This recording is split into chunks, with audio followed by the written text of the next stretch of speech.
আজ থেকে 13 ঘন্টা কারফিউ শিথিল, সব অফিস ব্যাংক স্বাভাবিক।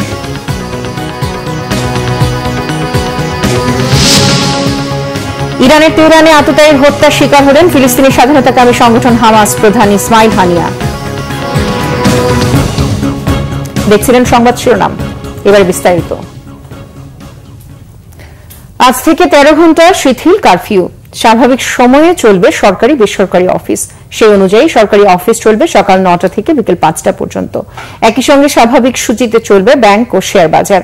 কারফিউ শিথিলের সময় বাড়ায় সকাল থেকেই কর্মব্যস্ত রাজধানী। জনজীবন স্বাভাবিক হতে শুরু করে, অধিকাংশ সড়কে অফিসগামী মানুষের পাশাপাশি যানবাহনের সংখ্যাও বেড়েছে। সকালে রাজধানীর কারওয়ান বাজারে ফার্মগেট সহ গুরুত্বপূর্ণ সড়কে যানবাহনের চাপ দেখা যায় অন্যান্য স্বাভাবিক দিনের মতোই। আজ থেকে আগামী শনিবার পর্যন্ত আরো 2 ঘন্টা বাড়িয়ে সকাল 7টা থেকে রাত 8টা পর্যন্ত কারফিউ শিথিল থাকবে। মঙ্গলবার সন্ধ্যায় সচিবালয় স্বরাষ্ট্র মন্ত্রণালয়ের সভাকক্ষে বিশেষ বৈঠক শেষে কারফিউ শিথিলের নতুন এ সময় জানান স্বরাষ্ট্রমন্ত্রী আসাদুজ্জামান খান। কারফিউ শিথিল থাকলেও আইন শৃঙ্খলা বাহিনী সতর্ক অবস্থানে রয়েছে। বেশিরভাগ গুরুত্বপূর্ণ স্থাপনার নিরাপত্তায় কাজ করছে সেনাবাহিনী। এদিকে পরিস্থিতি স্বাভাবিক হলে শিক্ষা প্রতিষ্ঠানগুলো ধাপে ধাপে খুলে দেওয়া হবে বলে জানিয়েছেন শিক্ষামন্ত্রী মহিবুল হাসান চৌধুরী। দেশে রিজার্ভ পরিস্থিতির উন্নতির অব্যাহত চেষ্টার মধ্যে হঠাৎ কমেছে রেমিটেন্সের প্রবাহ। বিশ্লেষকরা বলছেন, রেমিটেন্স প্রবাহ কমলে রিজার্ভের অবস্থা আরো খারাপ হবার সাথে বাজারে ডলারের রেট আরো অনেক বেড়ে যাবে। নিয়ন্ত্রণের বাইরে চলে যেতে পারে মূল্যস্ফীতি। আন্দোলনকে কেন্দ্র করে চলমান পরিস্থিতির রেশ না কাটলে দেশ থেকে টাকা পাচার বেড়ে যাওয়ার শঙ্কাও প্রকাশ করেছেন অর্থনীতিবিদ ও বিশ্লেষকরা। গোলাম মইনুল হাসানের রিপোর্ট। চলতি বছর জুনে 3 বছরের মধ্যে সর্বোচ্চ রেমিটেন্স এসেছে দেশে, কিন্তু পরের মাসে বড় ছন্দপতনের আভাস মিলছে। জুলাইয়ের প্রথম 3 সপ্তাহে গড়ে 40 থেকে 50 কোটি ডলার প্রবাসী আয় এসেছে, কিন্তু চতুর্থ সপ্তাহে এসেছে মাত্র 13 কোটি 80 লাখ ডলার। ব্যাংকার্সরা জানান, সাধারণ ছুটির পর ব্যাংক খুললেও রেমিটেন্স আসার গতি খুব একটা বাড়েনি। এর মধ্যে কোটা আন্দোলনকে ঘিরে মধ্যপ্রাচ্যের শ্রমিকদের বেশ কয়েকটি ভিডিও ইন্টারনেটে ভাইরাল হয়েছে, যাতে ব্যাংকিং চ্যানেলে দেশে রেমিটেন্স না পাঠানোর আহ্বান জানানো হয়েছে। টাকা পাঠানো কমে যায় ব্যাপকভাবে, যেটা দৃশ্যমান, তাহলে কিন্তু ইমিডিয়েটলি একটা ব্যালেন্স অফ পেমেন্টের উপর একটা চাপ সৃষ্টি হবে। সৃষ্টি হয়ে গেছে অলরেডি। ডলার রেট কিন্তু আমরা ধরে রাখতে পারছি না, যেটা গত 2 মাস কিন্তু 2.5 মাস স্টেবল ছিল। মে, জুন, জুলাই 15 তারিখ 20 তারিখ পর্যন্ত স্টেবল ছিল, সেটা এখন আর স্টেবল নাই। সেটা বাংলাদেশ ব্যাংকই বলে দিচ্ছে যে তোমরা অতিরিক্ত দাম দিয়ে কেনা শুরু করো, which is a signal that there is a shortage of dollar. বড় প্রচারণা আছে যে যারা রেমিটেন্স পাঠাচ্ছেন তারা ব্যাংকিং চ্যানেলে পাঠাবেন না, এই ধরনের একটা প্রচারণাও চলছে ক্ষুব্ধ মানুষের ভিতরে। সেইটা অংশ যেমনই হোক, তার তো একটা প্রভাব আমার এখানে পড়বে, এবং এইগুলো কিন্তু আমাদের জন্য ভালো কথা না। রেমিটেন্স আসা সহ অর্থনৈতিক গতি আনতে স্থিতিশীল রাজনৈতিক পরিবেশের উপর গুরুত্ব তাদের। সরকারের কাছে এখন খুব বেশি যে বিদেশ থেকে নতুন করে ঋণ নেওয়ার বা বাজেটারি সাপোর্ট নেওয়ার, বৈদেশিক মুদ্রা পরিস্থিতি ভালো করার জন্য লোন নেওয়ার এখন আর খুব বেশি উৎসও নাই। IMF এর কাছ থেকে আমরা নিয়ে ফেলেছি কিস্তি, আমরা ওয়ার্ল্ড ব্যাংক বা ADBর কাছ থেকেও আমরা ছাড় করে নিয়েছি। এটার জুন মাসের আমার যেই শর্ত ছিল সেটাকে ধরে রাখার জন্য কিন্তু আমরা এটাকে ছাড় করিয়ে এনেছি। এই যে আন্দোলনটার, এটার একটা ডোমেস্টিক ইম্প্যাক্ট আছে, যেটা হুন্ডিকে বাড়িয়ে দিবে, অর্থাৎ টাকা পাচারকে বাড়িয়ে। রাজনীতিবিদদের দেখি তারা রাত্রে স্বস্তিতে নেই, তারা টাকা পাঠাবে। আমরা যদি দেখি যারা মানে সরকারি আমলা অনেক পয়সা করি করেছে ইত্যাদি, তারা স্বস্তিতে নেই, তারা টাকা পাঠাবে, বেশি করে পাঠাবে। আমরা যদি বিজনেসের কথা চিন্তা করি, তারাও টাকা পাঠাবে। দেশের রিজার্ভ আরো কমলে অর্থনৈতিক ঝুঁকির মধ্যে পড়বে আশঙ্কা বিশ্লেষকদের। গোলাম মইনুল হাসান, বাংলা ভিশন, ঢাকা।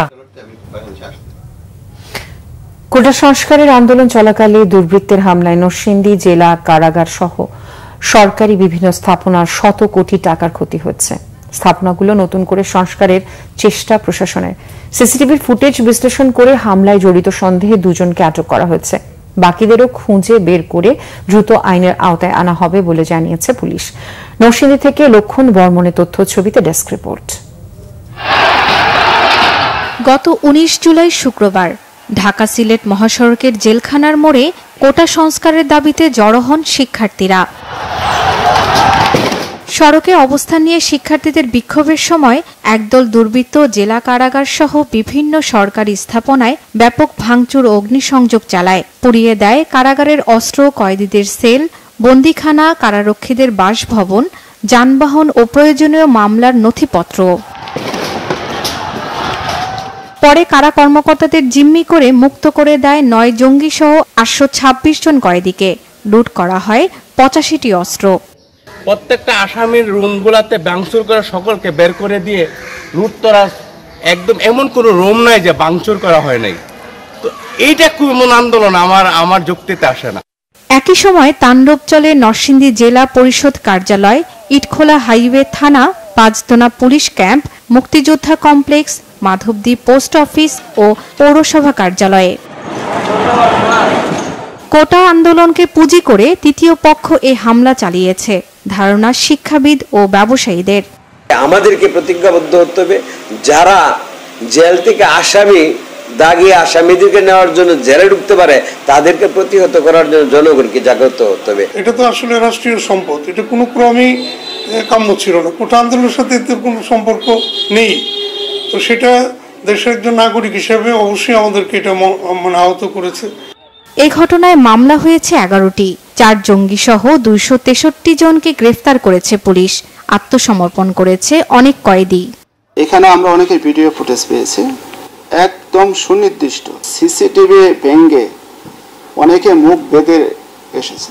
এই যে তাণ্ডব, এই তাণ্ডব তো এটা পরিকল্পনা করে আক্রমণ করেছে।